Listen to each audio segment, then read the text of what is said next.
রাজ্যে জোর কদমে চলছে এসআইআর। এই আবহে পালাতে শুরু করেছেন বাংলাদেশিরা। এমনই ছবি ধরা পড়ল সিএনএর ক্যামেরায়। নিউ টাউনের ইকো পার্কের 6 নম্বর গেট সংলগ্ন ঘুনি এলাকায় বেশ কিছু ঝুপড়ি রয়েছে। ইতিমধ্যেই সেগুলি ফাঁকা হতে শুরু করেছে। খালি হয়ে যাচ্ছে একের পর এক সব ঘর। কোথায় গেল এরা?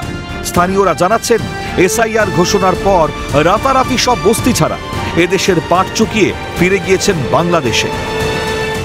হ্যাঁ, অনেক লোকজন চলে গেছে, কেননা কিছুটা হয়তো থাকলেও থাকতে পারে, জানি না আমরা সঠিক, কিন্তু এখানে যা দেখছি তো সব তো এখন ঘটপর। আমরা দীর্ঘ ধরুন আমার বাপ ঠাকুরদাদের দীর্ঘ 60-70 বছর বয়স। আচ্ছা আচ্ছা, এখানে এটা সরকারি জায়গা? এখানে সরকারি, যখন সিপিএম আমলে এখান থেকে যখন আমাদের কাগজপত্রগুলি নিয়ে গেছিল তখন আমাদের ছিল, এখন তো সরকারি হয়ে গেছে। কিছু আমাদের দলিল আছে, আর কিছু দলিল সরকারের ফান্ডে চলে গেছে। সরকারি জায়গায় সব বস্তি গজি উঠছে, সে তো যেগুলি সরকারিতে আছে সেগুলিতে রয়েছে। ওটা কিছু বলে যায় না। না, বাংলাদেশিরা থাকতো, ওরা চলে গেছে? হ্যাঁ। কারা চলে গেছে? ওই যারা দেখি রাতে দিনে চলে যা। আচ্ছা, ওই তো জানে, ওরাই তো আছে। আমরা না, আমরা জয়নগর লাগি লক্ষ্মীপাড়। আচ্ছা, এসে কবে দিয়ে গেছে? তা বলতে ঘোষণা হওয়ার পর? না, তা জানি না আমরা। স্থানীয়দের সঙ্গে কথা বলে জানা যায়, ইকো পার্কের 6 নম্বর গেট সংলগ্ন এলাকায় বস্তিটি গড়ে ওঠে বেশ কিছু বছর আগে। সরকারি জায়গায় ঝুপড়ি বানিয়ে বাস করতে শুরু করে প্রায় 15-16 ঘর বাংলাদেশি। কেউ 6 বছর, কেউ 3 বছর, কেউ আবার তারও কম সময় ধরে বাস করছিলেন।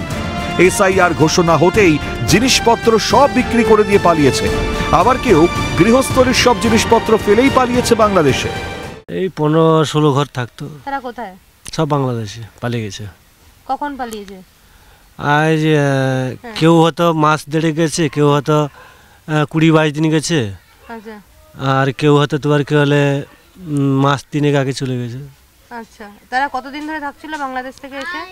কেউ 6 বছর, কেউ 5 বছর, কেউ 3 বছর, কেউ হয়তো 1.5 বছর। আচ্ছা, সব জিনিসপত্র রেখেই চলে গেছে? হ্যাঁ, কেউ জিনিসপত্র কেউ বিক্রি করে দিয়েছে, কেউ তোমার রেখে চলে গেছে। চোরা পথে বিএসএফ এর নজর এড়িয়ে কিভাবে অনুপ্রবেশ? নিউ টাউন ইকো পার্কের মতন জনবহুল জায়গায় ডেরা জমালোই বা কিভাবে? কারা সাহায্য করলো? ক্যামেরায় সমীরণ হাওলাদারের সঙ্গে রেশমি দাসের রিপোর্ট, ক্যালকাটা নিউজ।